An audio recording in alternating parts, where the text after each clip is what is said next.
welcome to the MacJury on MacVoicesTV.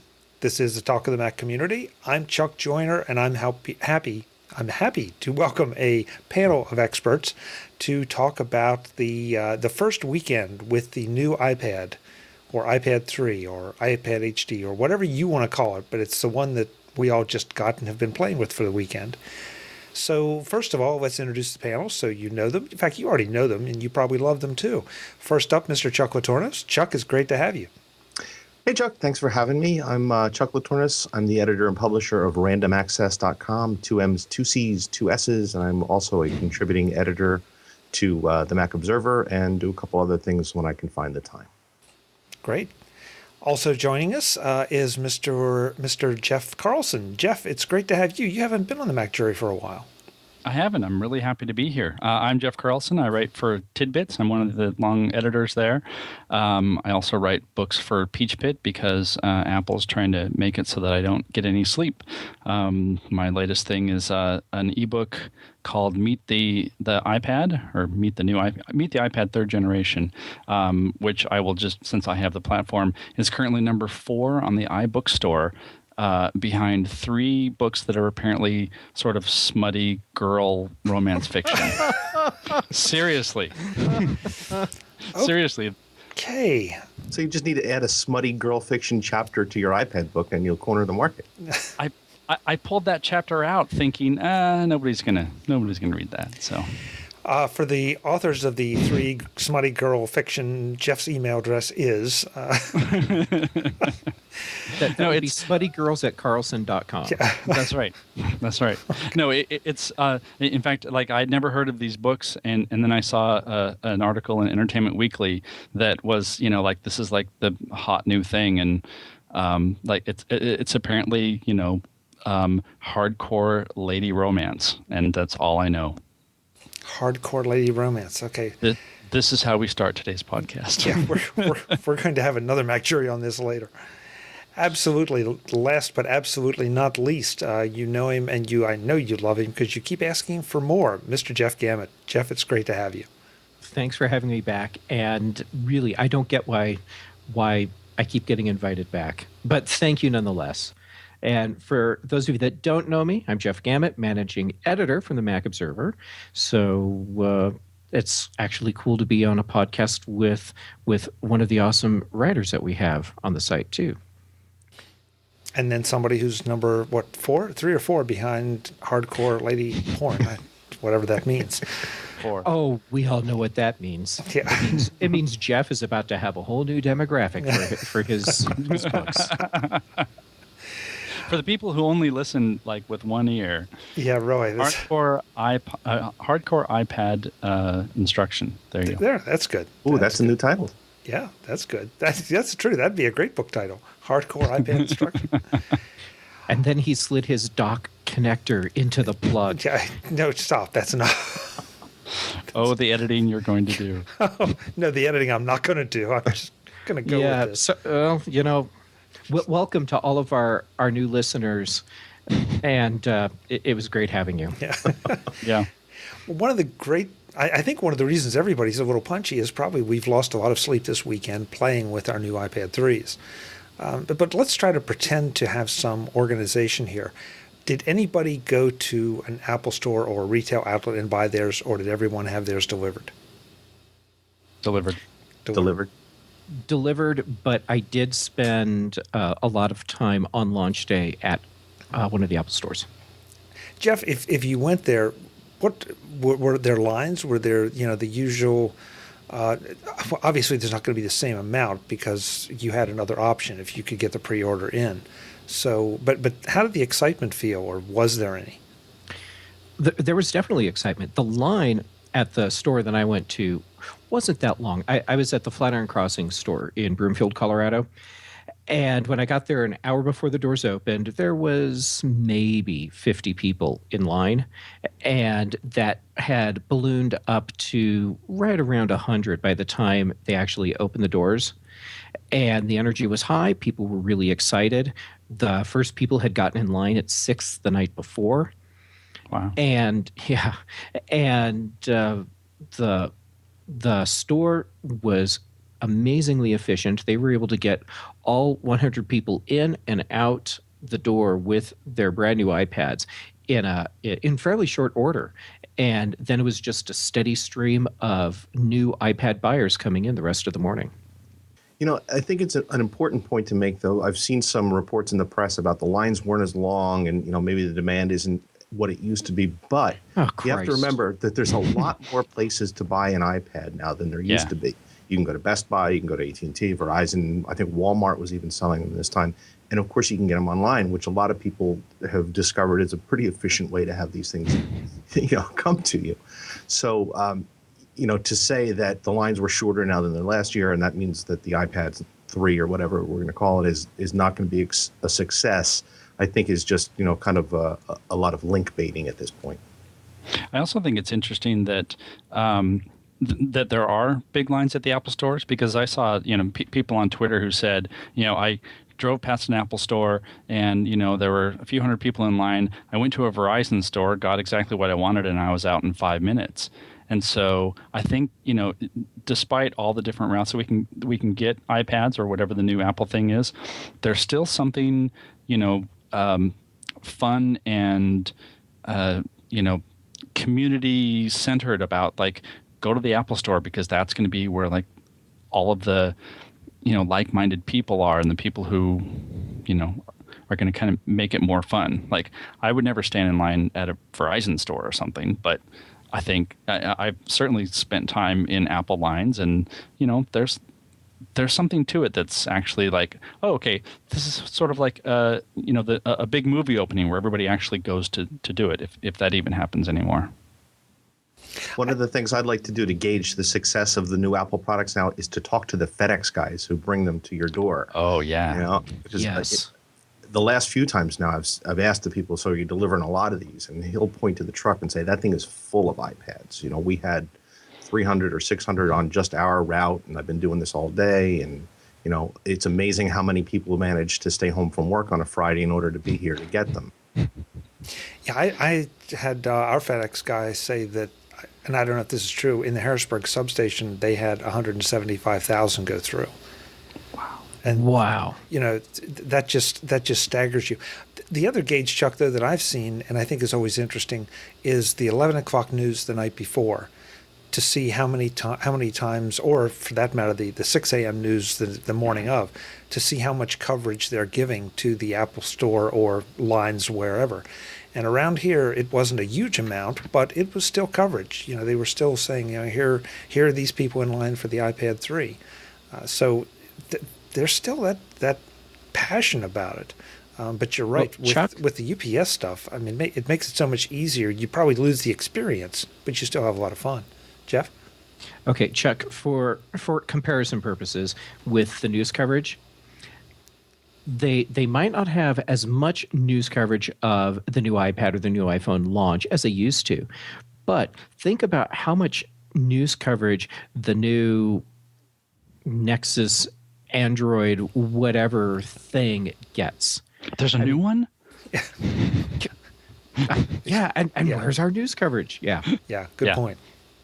Good point. Well, who can keep up with the model changes and all that? I'm sorry, but well, and who really wants to? I mean, it's like every week there's a new model coming out with an old version of Android on it, and you can't tell the difference between last week's model and this week's model. There's nothing interesting or special that draws people in for those types of product launches. But Apple is really good at getting us on an emotional level. And so we line up, we break the internet trying to pre-order, and then local news stations are there doing coverage.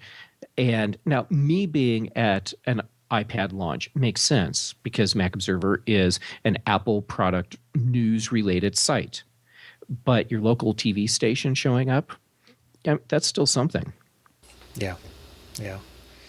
I'm curious, how about since we all ordered online, what were your ordering experiences like? I know we had a pre-iPad 3 MacJury, and poor Joe Kissel in Paris was having a devil of a time, but it really was no different than any of us here. I had 3 browsers open on 2 different machines just trying to get an order completed, and finally did. Chuck? Yep. I had no problem whatsoever, and I'm trying to think of when I ordered it. I don't think I was one of the first to order. It was certainly on the first day, but I logged into the site, got it in one shot, and I was done. Simple process. Wow. Wow. I had 2 browsers open on 2 computers, so 4 browsers total. And I was jumping between the machines as quick as I could, trying to get one of them to complete an order. And when everything was said and done, I had no idea how many iPads were really going to show up. Well, I went down to San Francisco for the launch event, so I actually ordered one from a cafe, a few blocks away from Moscone, where I was trying to, grab some food before I had to head back to the airport. And I sort of expected, as a veteran who's stayed up until 1 a.m. to start ordering, and then you get frustrated and come back to it. It probably took me maybe 45 minutes of refreshing, and but I think I only had like maybe 2 or 3 times when it would get to the end stage and then not complete. So whatever they've done on the back end to help improve the process, I think has really worked, especially considering, like I think everybody in Australia was able to order at the same time and all of that. Yeah. Well, why don't we start talking about just the iPad itself? We went through the ordering experience and all. And the first thing that everybody seems to want to know, is the screen that much better? And I'm going to hold my opinion for last. And Jeff, how about if we start with you this time? What do you think? The screen, depending on what you're doing, is insanely better. So if you're doing anything that involves text, and you do a lot of stuff that involves text, it doesn't matter which iPad you have right now, you'll end up wanting the iPad 3 or the new iPad or iPad Retina display or whatever we're going to call it, the iPad that shall not be named. And the colors are nice. The brightness is nice. The problem I'm having is that across the board, every single new iPad I've checked is skewed so far to yellow that I'm right now thinking I'm having a hard time telling photographers that this is a device they can use in the field for quick image editing. Okay, that's interesting. Jeff, how about you? I haven't noticed the yellow as much, although now I need to. I should send you the photo that I've been using for testing. On my iPad 2, it's oranges, and that's what it's supposed to be. On my new iPad, it's lemons. Wow, yeah. That is drastic. I mean, I can sense that it is a little bit more yellow, but not to that extreme. But yeah, that's definitely good to know. I agree with Jeff, and not just because he's another Jeff, that if you're doing text, it's really rather amazing. In fact, going back to the launch day, when I had some hands-on time with it, I didn't really notice the Retina display that much, which I almost didn't want to tell anybody that, because I very quickly got into a product briefing for iPhoto, and so I was looking at controls and things like that, and so it didn't make that immediate pop impression on me, but I think it's definitely one of those things where the more you use it, the more you're going to appreciate it, because you go to the settings app and you notice everything is crisp. If you go to a web page, it's really amazing, and you can zoom way in, and everything looks really great. So anything related to text it makes a huge difference. And I think also one big surprise is that if you're running iPhone apps that have not been optimized for the iPad, those look appreciably better. They've tweaked the renderings somewhat so that it doesn't look like you're using a bunch of big chunky blocky controls and stuff. So even things that weren't designed for the iPad at all look better on the iPad 3. Chuck? Yeah, I have to echo Jeff and Jeff's comments about the text. That is, to me, far and away the biggest difference. I mean, it's just absolutely incredible how crisply rendered the text is. I tweeted shortly after I started using it that I'm getting up in age a little bit. My eyes aren't what they used to be, but I've been stubborn about not wearing reading glasses because I don't really need them that much to read well enough to see what's on the page. But I found myself putting my reading glasses on to use the iPad because I wanted to really appreciate how crisp that text was and how clear that display was. And I think it's phenomenal. I've not noticed the yellow cast, at least not to the extent that Jeff did, at least not until he said it. Now I'm flipping through photos and everything looks yellow and green to me. Thank you so much. Sorry, man.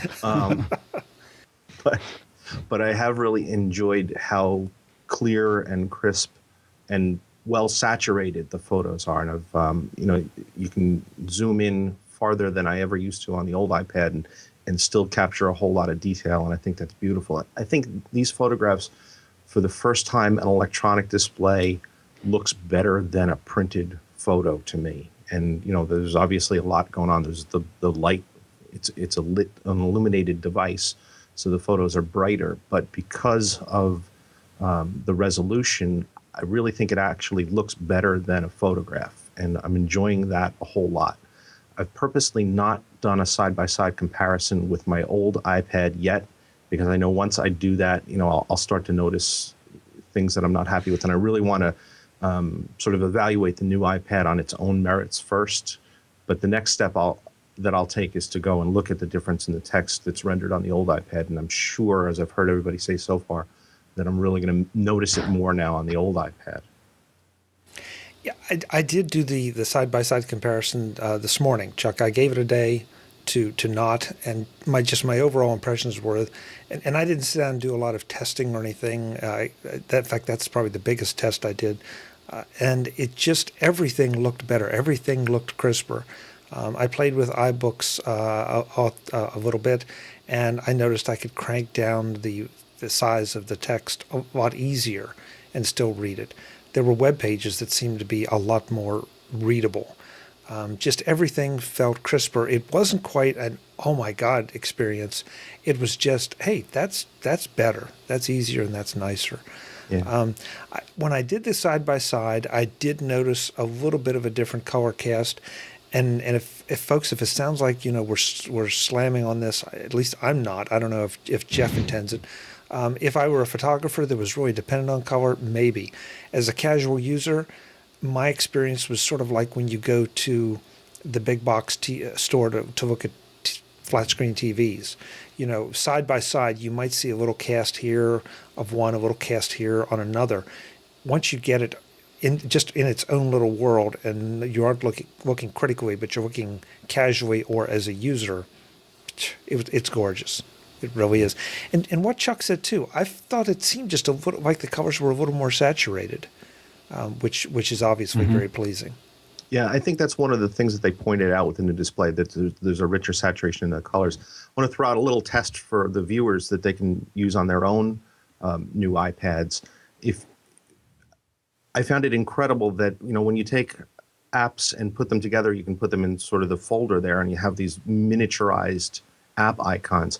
Some of those are actually legible, even at that reduced size. I know, isn't that crazy? You can read the app icon within a folder. I think that's incredible. I mean, I don't know what the practical purpose of that is, but it just goes to show you how crisp this display is, and that crispness probably manifests itself in ways that we're not even consciously observing, throughout the use of this thing.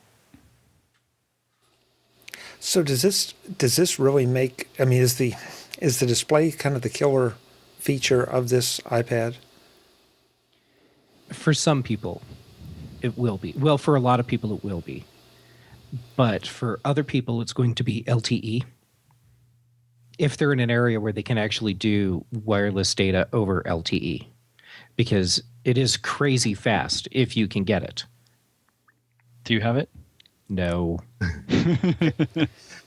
I'll say that I think the display is definitely the killer app, the killer feature for iPad 2 users. For those of us who skipped the iPad 2 generation or coming from iPad 1, it's the speed. This thing is just phenomenally fast. It's just a pleasure to use. I didn't spend a whole lot of time with an iPad 2, so I don't know what the incremental increase in speed, in everyday use is.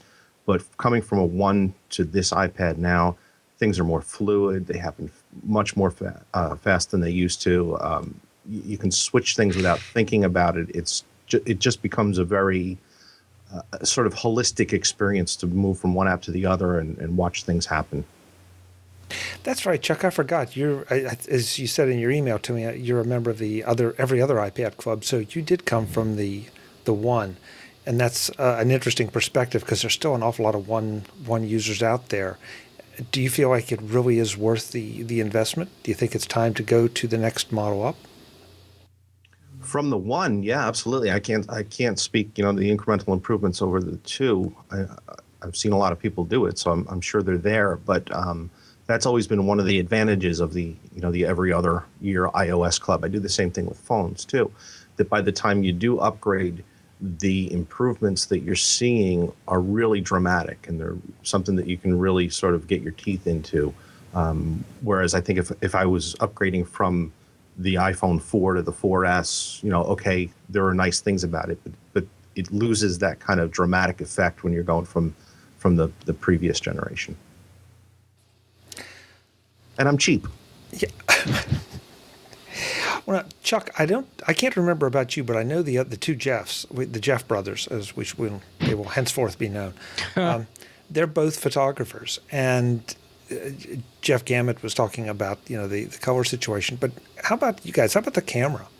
I've played with it a little bit, but I am not the one to judge this. Is it? Well, how is it? Let's do it that way. Okay, if you like the camera in the iPhone 4, then you'll like the camera in the new iPad because it's the same camera. So it's nice and it's functional. And I'm still in the same position I was with the iPad 2, wondering why in the world would I want to walk around with something as big as the iPad in front of my face taking photos? And yet I actually see that more and more. Like, people will just sort of walk up and, like, here, let me take your picture. And I mean, I can see the advantage of being able to have a huge display to see what you're taking a picture of. Like, that's cool, but yeah, it's a really awkward form factor for that. Yeah, if I'm going to take a snapshot, if I want to make sure I have a camera with me at all times to be able to capture something that happens out of the blue, I have my iPhone for that, and that's the way it'll remain. And as long as the iPad is not a significantly better camera than that, then I'll keep doing that. And if I'm going to carry something that big in order to take pictures, it's going to be my DSLR. There's just no doubt about it. I mean, just the size of the lens and the light that can let in is just going to blow anything away that the iPad can do. And I agree with Jeff. It's kind of an awkward thing to be taking snapshots with. I think maybe I might take some movies with it because now I can do full 1080p on the iPad, whereas with my iPhone 4, it's only 720. So I may try that out a lot. But, again, if I'm going to carry something of that heft around with me to take pictures, it's going to be my DSLR. Jeff Carlson, you're talking about the framing, and I personally think that that's a big thing because we see every camera manufacturer trying to figure out how to get a bigger screen on a smaller camera. So I think there's that.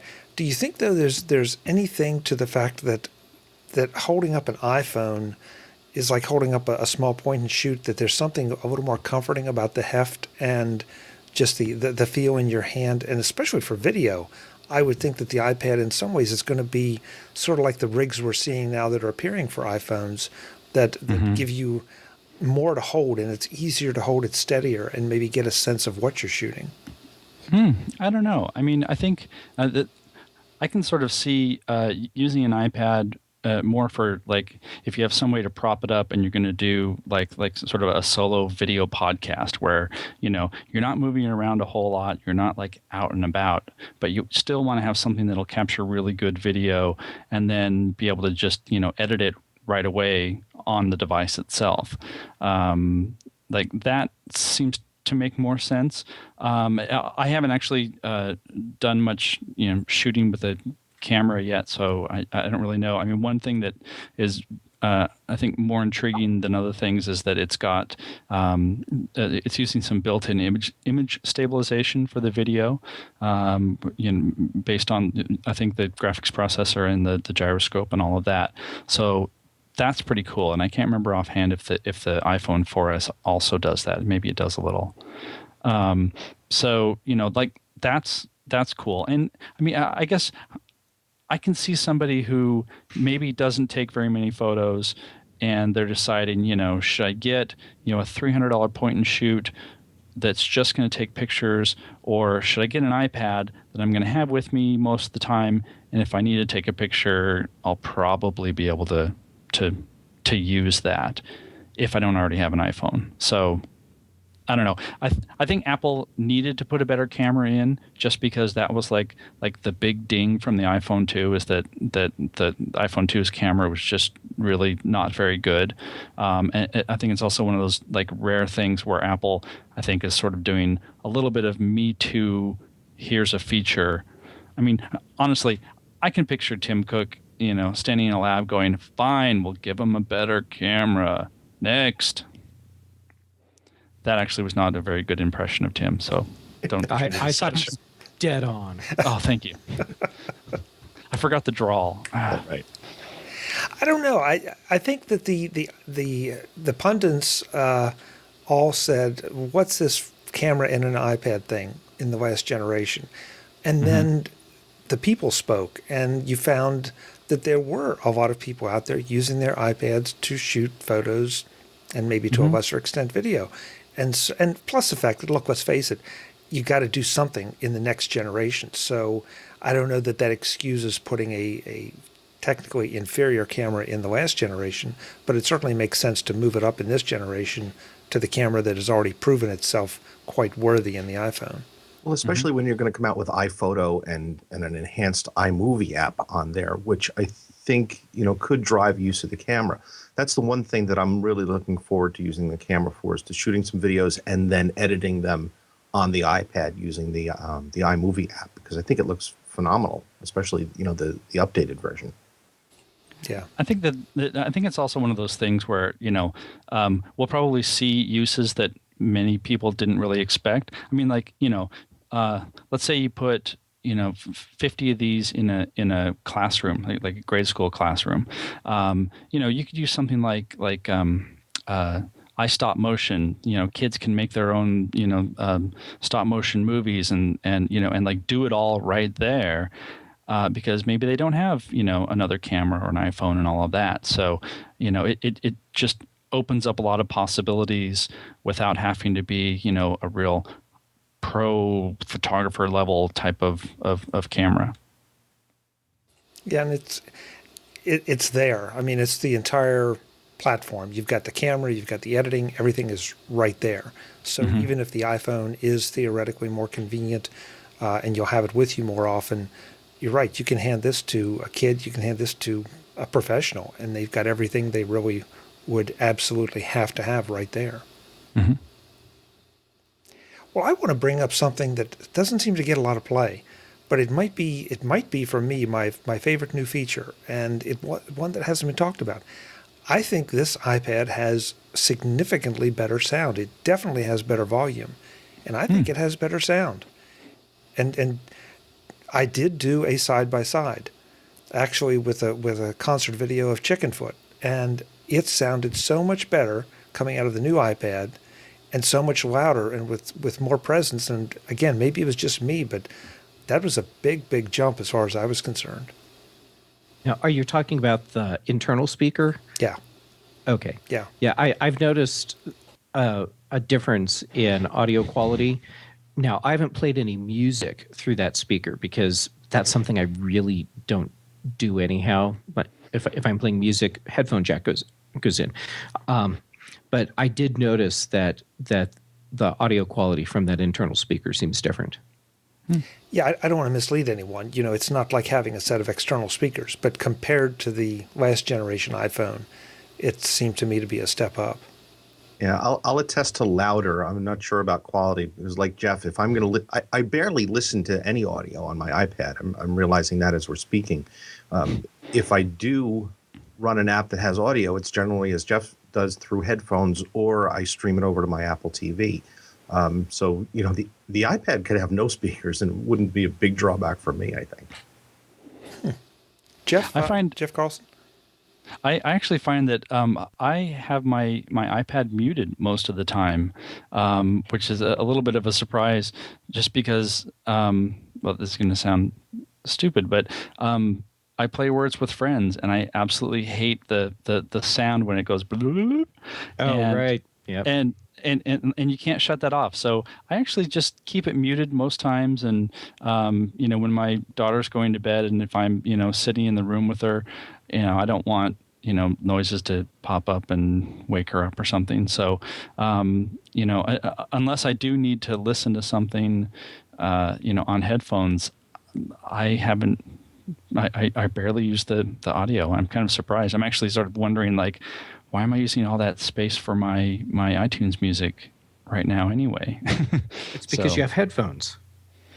I do. And yet I think more often than not, I will listen to the same music from my iPhone because that I can just put in my pocket, and then the cord doesn't get in the way. I don't know. Interesting. Because I find I watch a lot of video on my iPad, and as a result, I have the sound up. And sure, I would, if I'm in the right environment, I'd prefer to stream it to an Apple TV or put headphones on. It just seems like I end up watching video in environments I don't have those options easily or available. So the better audio for me, or at least the louder audio, is a big thing. So that's you in the corner of Starbucks watching your TV with blasting it. No, that's excuse me. That's usually me in the parking lot between appointments, trying to catch up on some videos. Okay. Okay. That's acceptable. Yeah, thank you. Yeah, with the windows up so I don't disturb anyone. Excellent. We've trained you well. Yes. I'm afraid of all of you. Let's see, Chuck, you were the one that said you had an iPad 1, and you were talking about the processor speed. How about the two Jeffs? Were you moving up from iPad 2s, and did you notice a significant or a noticeable difference in the performance based on the processor? So, all right. So I went from a 32 gig iPad 2 to a 64 gig new iPad. And I know the storage part doesn't make a difference for the performance.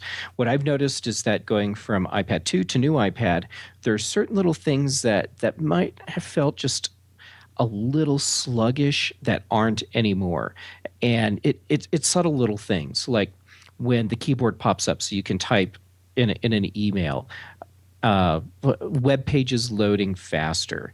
So it's a bunch of little incremental performance improvements that I've seen, but nothing like going from the first gen iPad to the iPad 2 where you sat back and went, man, I need aviator goggles and a seatbelt. Yeah, I would agree. I also went from a 2 to a 3, and the areas that I see the most improvement, like if you use the 5-finger gestures to either close an app, or you swipe up with 4 fingers to get the multitasking bar, like that's just a little bit smoother, a little bit snappier. Scrolling from one app to the next by swiping left and right, like that's just a little bit better. I think in terms of just like raw processing functioning, there doesn't seem to be that much of a difference. If you throw an app at it that really uses the graphics, like the what's it called, Sky Gamblers, whatever the flight simulator combat thing that was shown at the introduction.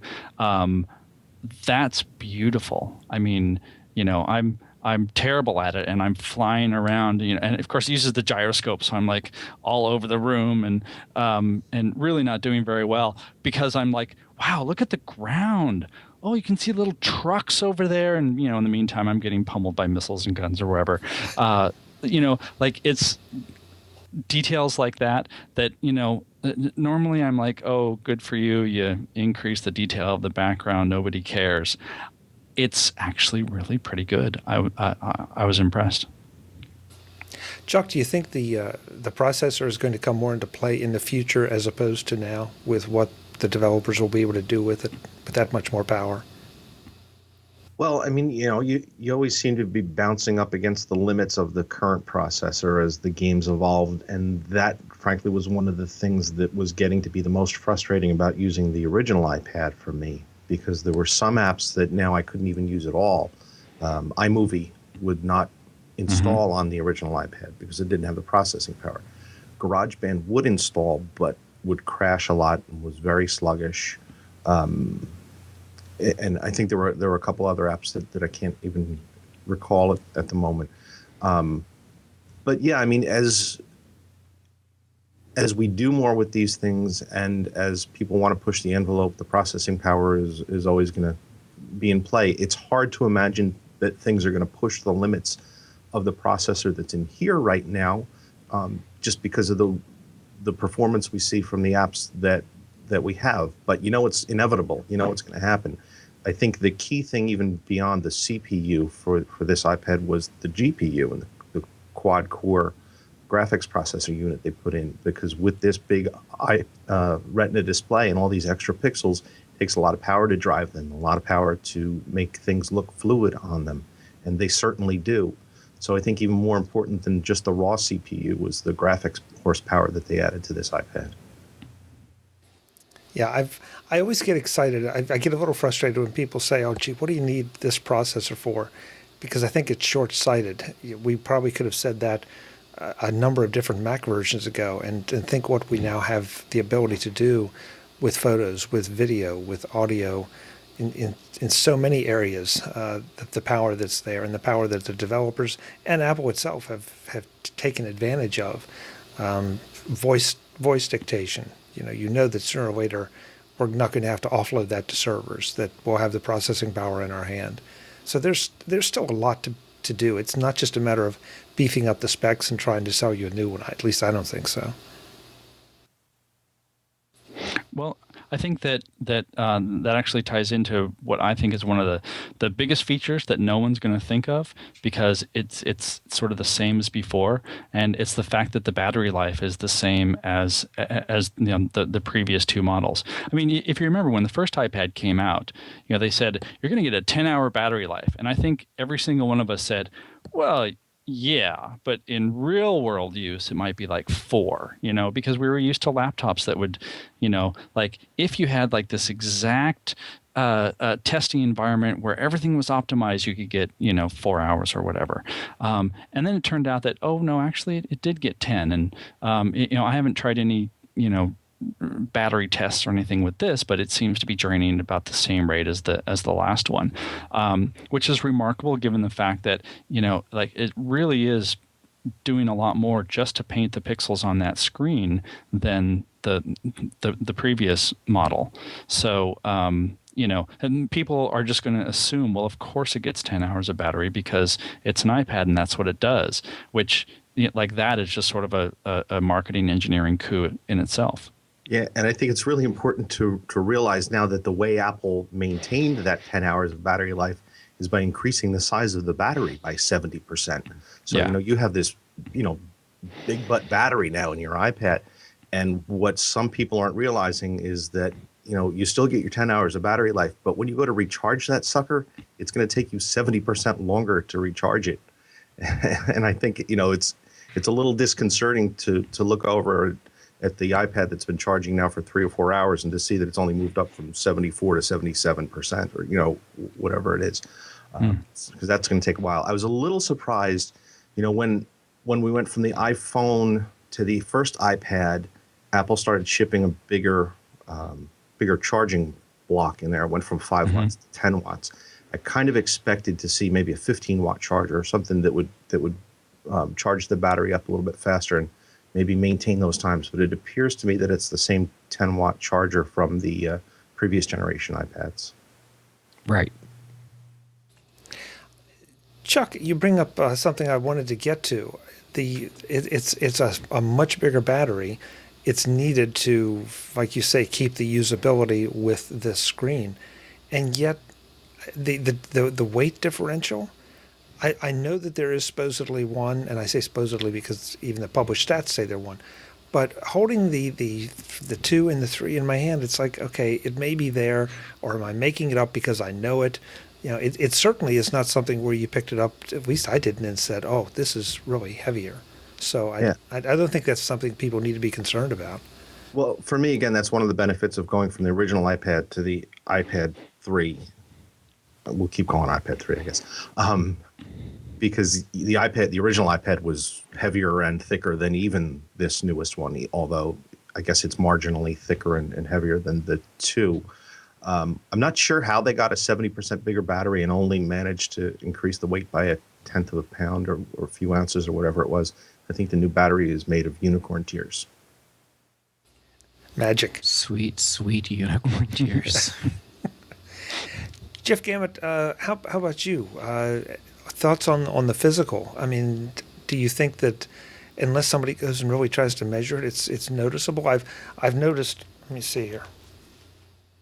It's my beloved Zugu case. Whoops, my beloved Zugu case. It fits just fine in. It acts like it was made for it. So I can't say that I found any peripherals or any cases or anything that I have that don't fit it just fine. Maybe something that is really super form fitting, but nothing else. When I hold the iPad 2 and the new iPad without a smart cover on, so naked iPads, I'm really having a hard time telling the difference between the two just based on heft. And really, I really can't tell that much of a difference. Now, if I hold the new iPad for an extended period, then I can kind of tell, yeah, it's a little bit heavier. But like I said, I'm really not seeing that difference. And I expected it to be a lot more noticeable. And so you have your case where your iPad fits.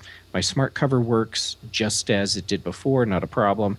And the cases that I have tried, so far everyone has worked. But to be fair, I haven't put the new iPad into any hard cases yet. But everything else, it's been fitting just fine. Yeah, some of those trays were pretty tight, and so that may pose a problem. But if you like that, then you're probably going to have to just get a new tray. Jeff, follow that up. I saw you tweeting today, I think with our friend Katie Floyd, about calibrating the battery on the new iPad. And weren't you? It's been a long day. I may have. Well, I thought I was going to get you to just give a tip as to what you should do when you first get your new iPad. Do you charge it up? Do you charge it down? Charge it up all the way. Drain it until it shuts off of its own accord. Charge it up all the way. And that calibrates the little chip that's in the battery so that it knows what your voltage range will be. Good. Thank you. That's perfect. Well, let's go around the room and wrap this up with any thoughts or suggestions for potential iPad buyers who did not do what we do and don't have one yet. Chuck, you were the first gen iPad guy. Would you say this is an upgrade that you want to have? For any original iPad user, absolutely. I think it's pretty much a no-brainer at this point. You're going to see a lot more apps that come out now that will require at least an iPad 2 to run. The iPad 1 is going to get left in the dust. Doesn't mean it's an unusable device anymore. I gave mine to my wife, and she's going to use it as an ebook reader and to check on Facebook and email and all, surf the web and all that kind of stuff. And it's still perfectly serviceable for that. Whether or not you should upgrade if you're an iPad 2 owner, I'll leave that to the Jeffs because I don't have really any experience in that. I also just wanted to throw, as we're wrapping things up, throw a couple other thoughts in if I can. Please. The first one is the naming. We've kind of bounced around the naming a lot. I think that was intentional. If the iPad naming conventions followed the iPhones, this would have been probably the iPad 2S. It's got basically the same form factor. I don't think it's that revolutionary new design and all that kind of stuff. We saw that it didn't really impact sales very much, but it got a lot of play in the press. I think it was a smart move to just stop putting numbers and letters at the end of these things. And I think you're going to see that come about with the iPhone 2 eventually. We don't have numbers on iMacs. We don't have numbers on iPods. We'll all get over it just fine, and this will be known as the 2012 iPad or the iPad third generation or whatever. And, we'll all have equal lust for the next one. So it won't impact that at all. The other thing I wanted to mention is what we're going to now see in terms of app bloat as applications are enhanced and improved with the Retina display assets. So anything that uses a lot of graphics, the developers are going to have to put in updated graphics that take advantage of the full resolution of the device. You're going to see even Apple's own apps, iPhoto and all those, jumped, sometimes 2 or 3 times in size.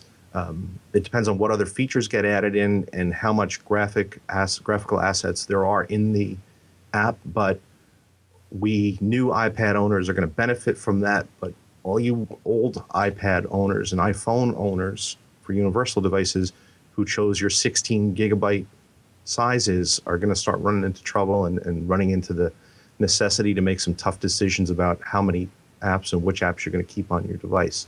I was a little disappointed we didn't see a 128 gigabyte version of the iPad, but since the original iPad, I've wanted more storage because I think we're always going to fill it up. But all in all, I'm extremely happy with this thing. I'm glad I got it, and I'm looking forward to using it. Who is it? Is it Hyperjuice that has an external storage device specifically for the iPad? Does anybody remember? They have one. Go ahead, Jeff. There you go. They have one. There are a few companies that have external battery chargers that are designed just for the iPad. The ones that Hyperjuice makes, they have a few different sizes, and depending on which one you get, you can also hack a MagSafe connector and charge your laptop too. Yeah, but I'm talking about storage, not necessarily charge. Oh, storage. I'm sorry. That's okay. No. It's been a long weekend. Yeah. Yeah. Actually, Jeff, you and I, we were chatting about these things. It's called FTP Cloud, I think. Even though it doesn't use FTP. Yeah, FTP Cloud FTP, something like that. And and that's pretty cool. You can use it with other devices too, but it can act as a storage thing for iOS. And they also have a little connector adapter kit that goes through the dock port and lets you offload content or download content from your iPad, and then from a hard drive or flash drive, whatever, upload content back into your iPad too. Yeah, or a new iPad. Those may suddenly become a lot more relevant, as Chuck said, with people needing to make some hard decisions. So it's not like, even though this is a closed ecosystem, it's not completely closed, at least not at the moment. Right. Oh, iOmega. They have a Wi-Fi hard drive. It's sort of like its own mini server, and it can act as a media server for an iPad. Okay. And it'll create its own ad hoc Wi-Fi network, so you don't have to. Well, you can use it in a car if you want. Seagate has something like that too. It's called the GoFlex something. And it's, that's what I was thinking of. It's the Seagate. The Seagate, yeah. And it's basically lets you offload all this stuff, and it's just a tiny little hard drive that just happens to turn itself into a Wi-Fi base station that you can share, up to like 3 or 4 different devices, from what they say. Jeff Carlson, how about you? Would you recommend this iPad as a good purchase? Yes and no. I think if you're perfectly happy with your iPad 2, I don't think there's any rush to go buy it. That said, if you know someone who has a new iPad and you get some time spent with it, then you're going to be really hurting for one, because you're going to be like, oh, why doesn't mine look pretty like this? And again, especially if you do a lot of reading or writing on it, or text heavy content. I mean, it's really nice. If you don't have a chance to get a lot of hands-on time with it, just say, all right, my iPad 2 is fine. I don't need to see anything else. And like the iPad 2 is still a great machine. It's especially cool that you can get it for $400 if you want. Apple's still making that available. But I think that if you have the desire and the means, the iPad 3 is still worth it, just because of the graphics and the Retina display. It's really that good, and especially it's really that good as you use it more. You appreciate it more. Well, in 3 days anyway. Jeff Gamet, what do you think? Okay, if you have a first-gen iPad, it's time to upgrade. If you have a second-gen iPad, and like Jeff was saying, you're doing a lot of heavy text work, then yeah, this might be the new iPad for you. I will add in, if you are someone that has been trying to use your iPad 2 as a replacement for your Mac on the go, the iPad New makes a nice upgrade because it adds in that extra horsepower that brings it a lot closer to being a cool replacement for your laptop. Mm-hmm. Oh, also one thing we didn't mention, I don't think it applies yet, but it has Bluetooth 4.0, and so right. I imagine that there will be Bluetooth 4 devices, keyboards, and things like that. I think the main benefit is that it uses less power, so that kind of makes it a better alternative for a laptop. Yes. And if you are a big dictator too, you're big on voice dictation. Oh, voice that dictation. didn't come out right. If you're a big dictator. Sorry, if you're Stalin, you'll want this new iPhone. No. If you have trouble typing, if your impediment to buying an iPad was the fact that you have some kind of trouble with the keyboard or whatever, and you want to use voice dictation, then the iPad 3, the new iPad, is a real good choice for you too.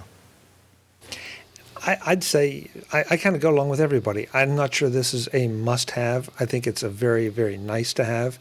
The one word of advice I would give is that if you are going to do it, don't go with a 16 gig. Get at least a 32, and even if you have to wait for a month or two or three, get the 64 because of what Chuck was talking about with the bloat and everything, plus the fact that you're going to want to carry around the highest quality media that you can to watch, and that's where the 64 is going to come in. I'm a believer that I think it's good if you're going to buy to try to buy early, sell your old one and get the most money out of it you can. That helps offset the cost. And I don't think if you use that strategy that you'll be unhappy with this. But as Jeff said, it's 3 days. We'll see how it goes. But it's just hard to imagine being unhappy with an iPad. I think one last thing that we didn't just barely touched on was the LTE networking. I think for a lot of people that's not going to matter. It's just going to be whether you want cellular access or not. But if you are in an area that can take advantage of it, and especially if you're out and about and need fast access to data, I think that could be a killer feature. I ordered the AT&T model because that's what I had before, and I live in Seattle. It's a very technology-heavy city, and I realized after the fact that AT&T doesn't have LTE up here, which is, in fact, I heard from somebody that I think AT&T does its 4G testing in Seattle, but doesn't have an LTE presence. That's brilliant. Yeah, and so there's some hardened bunker, I guess, where they do their testing. And so I'm actually thinking about returning mine and seeing if I can get a Verizon one, because there's LTE Verizon up here. And the other piece of that is that at least right now, Verizon will let you do tethering for no added charge. And AT&T, I think, maybe they didn't know that it could do tethering, because they were like, "Well, we are not offering it now, but we're thinking about it." You're like, "Okay, about it. They're just being asses." Yeah, exactly. So if you travel a lot to cities where you would find tethering useful, and especially if you're going to cities that have the LTE, that might be the reason to get it. Yeah, I didn't want to steer the conversation too much toward LTE just because it's such a spotty thing, and I think it's going to be one of those your mileage may vary depending on where you are. So it's definitely a consideration. It was one of the selling points, but the network build out just isn't there completely yet reliably. But if you're lucky enough to have LTE in your area, you can hit your bandwidth cap 20 times faster. Yeah. Score. Yeah, hopefully somebody they're thinking will catch up with the speed of the technology, but maybe not. Chuck Tournous, Jeff Carlson, Jeff Gamet, thanks so much for serving on this edition of the MacJury, the first weekend with the new iPad. We started that way, we end that way. I don't know what to call it, but you know what I mean, folks. Thanks, guys. Thank you, Chuck. Thanks for having me on. Thanks, Chuck. I'm Chuck Joyner. We will have links in our show notes to everything that our panelists do, so you can find out more and go and help Jeff Carlson beat the those romance Watch your novels. choice of words. Yes, The best $2 you'll ever spend. Exactly. Yes. Until the next time, the verdict is in. Thanks for watching.